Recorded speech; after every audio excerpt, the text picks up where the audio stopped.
Hey there, fellow narrow gaugers. Just want to give you a quick update what we have going on here in a J&L narrow gauge. For those of you who are wondering, did we get the brakes installed in time for the event? Yes, we did. Actually, it only took me about 4 days to get a working brake system on the Locomotive, and got the tank installed, got the air compressor in, it all plumbed up. The lines run to the Locomotive, and it works pretty darn good. I was quite pleased to see how well the brakes work, and it's going to make running the train so much better than when we had steam brakes.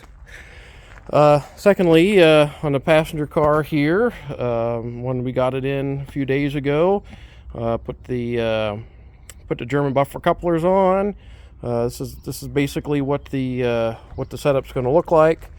It really tests the ability of the couplers going around this tight curve right here, but it stays together. So I think we are pretty good on the couplers.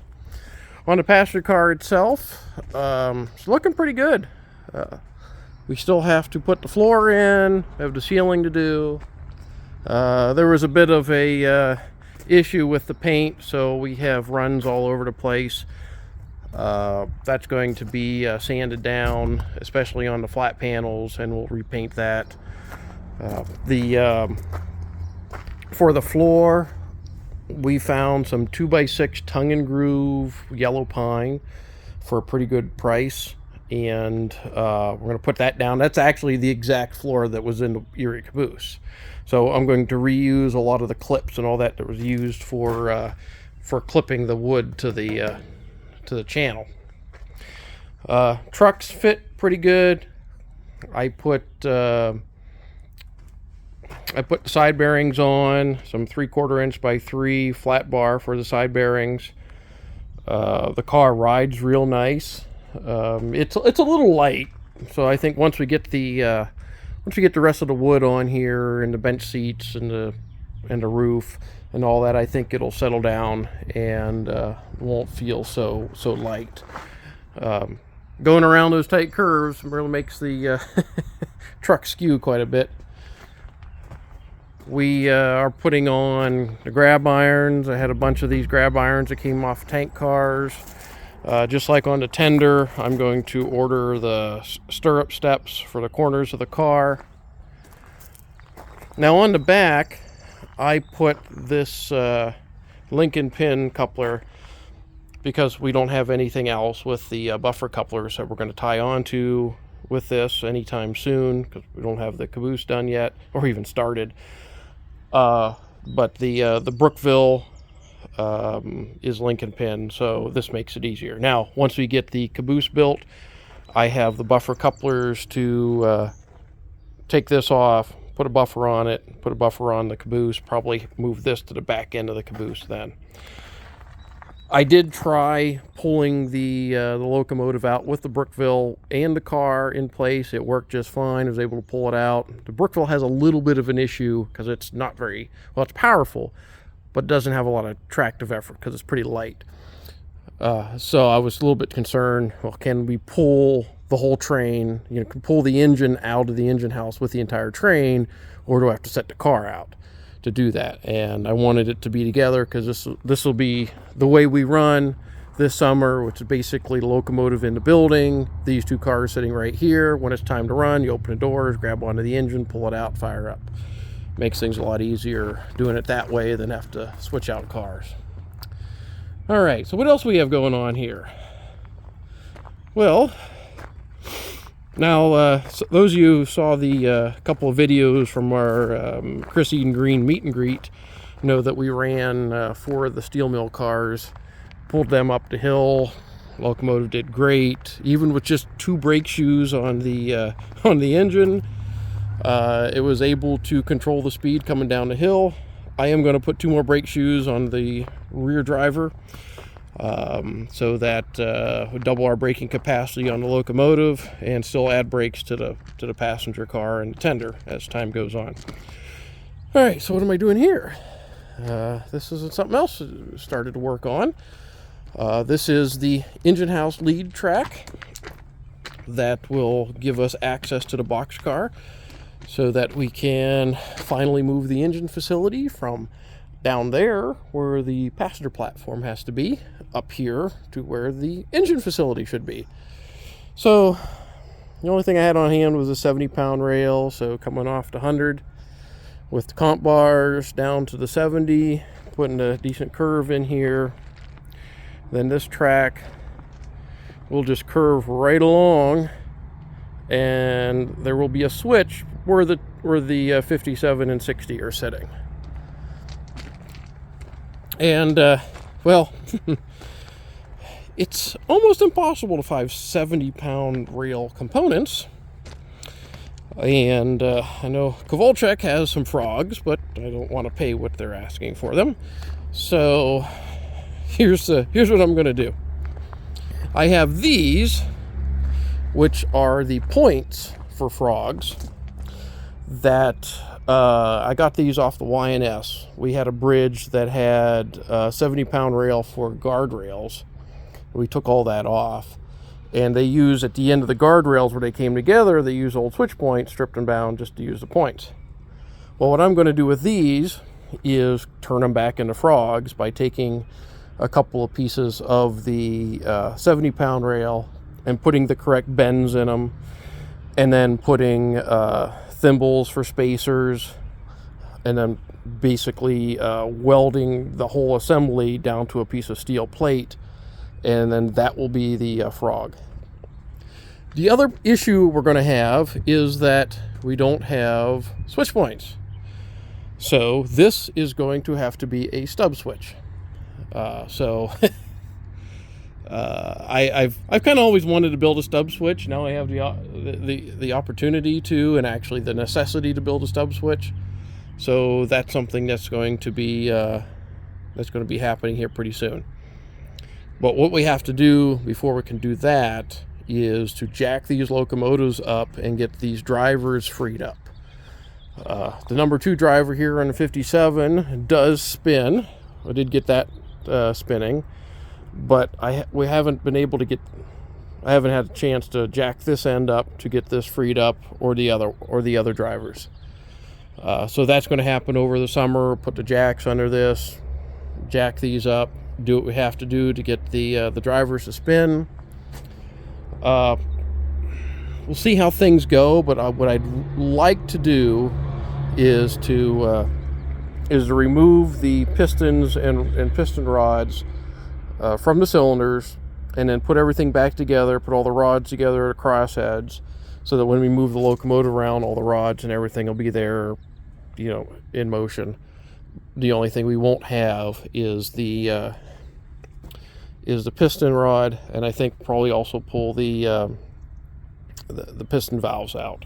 So all the motion will move, but it won't. There'll be nothing in the cylinders to move. That'll make it easier to move around. Also means we won't have to clean all that up just to move the locomotive around. And I think it would be nice to have all the rods on the locomotive instead of having it stripped down. It'd look a lot better while they're on display. The other thing that needs to be done here, of course, is to finish stripping the miscellaneous bits off the bottom of the boxcar and get it ready to set down on the concrete. One of the things you have to do before you set it down on the concrete is bolt the rails down. Now, some of the rails that are in the car have already been bolted down, as we can show here. You see, we already have rails in here bolted down. So one bad on me, wasn't thinking, when we moved the car over here, I have it spun around from the way I thought it would be coming over here. Therefore, I had these rails all the way down that end because I figured we'd be opening that end up and then going that way.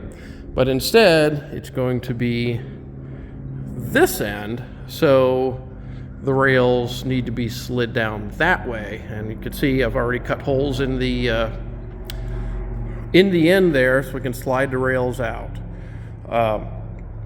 There is between the boxcar and the end of the rails there under the 57 is 37 feet. Well, the rails I have are 33 feet.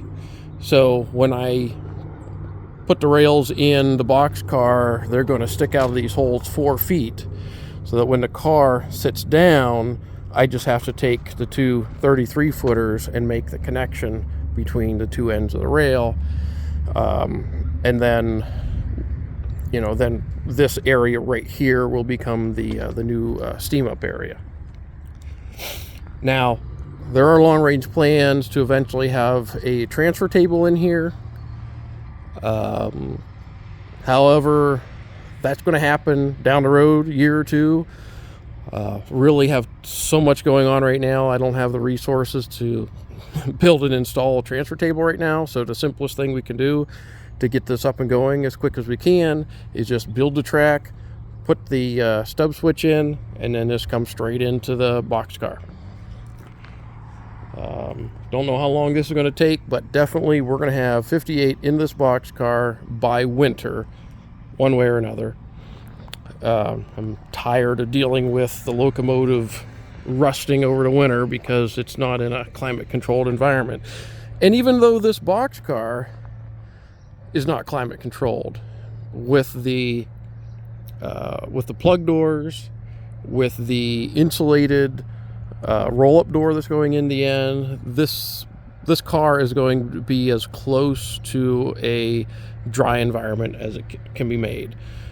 Probably have a dehumidifier in there just to keep the humidity down, because what happens with that heavy locomotive in the winter is that you'll have a cold spell, and then you'll have a warm day, and then because the steel is still so cold, it just immediately just sweats, and everything on there that is a polished, bright surface, the wheels, the ends of the throttle handle, all of that stuff just rusts immediately. The tools and the tray, everything is just total rust. So we're going to eliminate that problem by keeping the locomotive in a dry space. So, let's see what else we have going on here. I don't think we have. Let's see here. Oh, so there's so much going on here, I can't keep track of half of it sometimes. So this weekend, we're going to do another one of our earth moving weekends with an excavator. It's going to go up to the top of the hill at the end of the track. We have 125 feet between the end of the rails to the end of our property line. We need to do a little bit of earth moving up there to get that graded out. That's going to happen this weekend, and to get it ready so that when we have time, we can go up there and start putting the track down to extend the run another 120 feet or so. Now, that's not the complete end of the railroad. There is other property that we're looking at to extend the operation. It's going to be a year or two before any of that's finalized. So just for now, we're just going to go straight to the end of the property and end right there. Something else that we're going to be doing here soon, as you can see at the end of the that switch up there at Bands, we started grading that out for the second track. I have enough rail to at least, I don't know, maybe go another 50 feet or so off the end of that switch. I want to put enough track in there so that when we get the track into the boxcar, we can take both of those steam locomotives and park them back there for a while, as a place to get them out of the way and somewhere to keep them so that we can have access to the boxcar for 58. Eventually, I think 57 will go down the hill when we move the green engine house back behind the Todd building. 57 will go down there into that building, and that's where we'll do the restoration work. However, we have a bit of an issue. Remember, these locomotives were built for 23-inch gauge, not 24. This is a 24-inch gauge railroad, and we've had to move the driver tires out on 58, 3/8 of an inch on each side to get it to the right standards. And why is that important? Well, it's all because of switches. And on your switches here, and the most important dimension equipment-wise is your back-to-back distance of the wheels. If you're in the track department, the most important dimension is inside the rail to inside the rail. If you're in the equipment department, your most important dimension is behind the flanges. And why is that? Well, because there's a certain clearance here, and there's a certain distance between here, the backside of the frog, and the guardrail. Ours have to be 20 7/8 of an inch to clear the switch, and that's our standard. That's what 58 set at. The two locomotives there are at 20 1/4 inch and not 20 7/8. So that means that if we tried to take those locomotives through some of our track work, the wheels would literally bind up between here and here, and it would just get stuck, or it would tend to rip the track apart. And actually on this side you can see that. You can see the wear back in here, because we have a couple of those carpenter cars. Those wheel sets were not put together with any real precision, so that the back-to-back distances are a little bit off from car to car. So one or two of the cars has wheel sets that are a little bit tight, and they wear on here. Now, pulling those two locomotives out through this track, I measured it, the back-to-back on this side of the switch is narrow enough that we can get those locomotives through here. And that switch up there at Bance does not yet have a guardrail on the diverging route. So if we carefully get them in there without picking the point of the frog, we can get them onto that track. However, on the main here, this is a little bit too tight. We can't get the locomotive down the hill. It would get stuck on this side. So instead of tearing the guardrail apart and all that, and then of course you've got two other switches down there you might have to do work on to get these engines around, we're just going to put them up in the siding until the time comes when we can bring them back down, jack them up, pull the driver sets out from under them, and then heat them up with the ring of fire, and then put them back together. So basically that's what we have going on here. Oh, here, one other thing that we need to do is we got quite a bit of welding to do on top of the 70 here to ramp it up to this. This rail is pretty well head worn. This rail is practically brand new. They aren't exactly the right comp bars. This is 90 to 70 instead of 100 to 70, but it's all I have. So just be no problem. I'll just come back here with the welder, spend some time building a little ramp on here, and we'll be fine. But that's one of the things you have to do sometimes when you're using old mismatched rail and all that. So, all right, everyone, that's all I have for today. And if you can, come on out to Youngstown, Ohio this summer and take a ride on the J&L narrow gauge. If not, just keep watching our videos. Thanks a lot.